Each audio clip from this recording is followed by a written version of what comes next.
Hey guys, welcome back to Happiness 101. I'm Josh, and today we'll be continuing again our discussion on how money impacts our happiness. We've talked about a lot so far, from how poverty impacts us to the confusion between life evaluation and emotional well-being to adaptation and how that impacts us. Today's topic is relativism, and it relates to the idea of life evaluation. Relativism, as it's used in the science of happiness, describes how we compare ourselves to others. When we believe we're higher up on the social ladder, we feel happier than when we feel like we're lower on the social ladder. This drive to compete is built into our brains by default.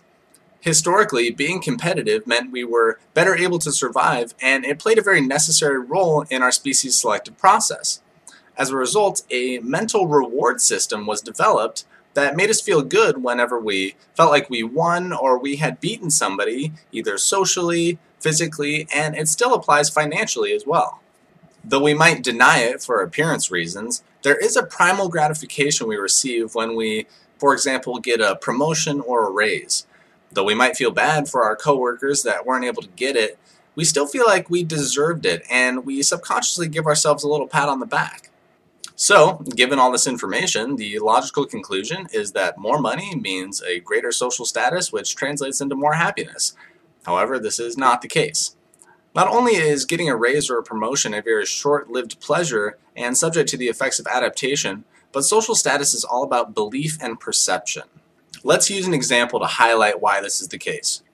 Take a look at the ladder here and imagine somebody making $100,000 a year when he knows that his coworkers are only making $75,000 a year. If he only puts himself and his coworkers on his imaginary social ladder, he might feel like he's top dog and feel pretty good about himself. But what if his social ladder includes his neighbor who's making $200,000 a year, or his boss who's making $500,000 a year? What if it includes celebrities, athletes, or business executives? As you can imagine, he probably wouldn't feel too good about his income or his social status anymore. This is why relativism never makes us happy long term. We see fame and fortune all around us. Whether it's on TV or in movies or magazines, it's hard to ignore the fact that there will always be people that will have more money, power, or fame than us. And even if we were to be able to blind ourselves from these things, would we really want our happiness based off of putting ourselves above someone below us?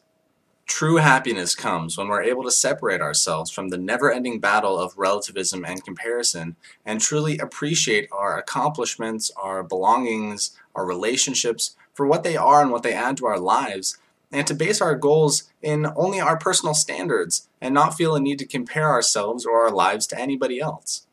But there's still even more to talk about when it comes to money and happiness. So if you want to learn more, tune into the next Happiness 101 or find a Hapacus class.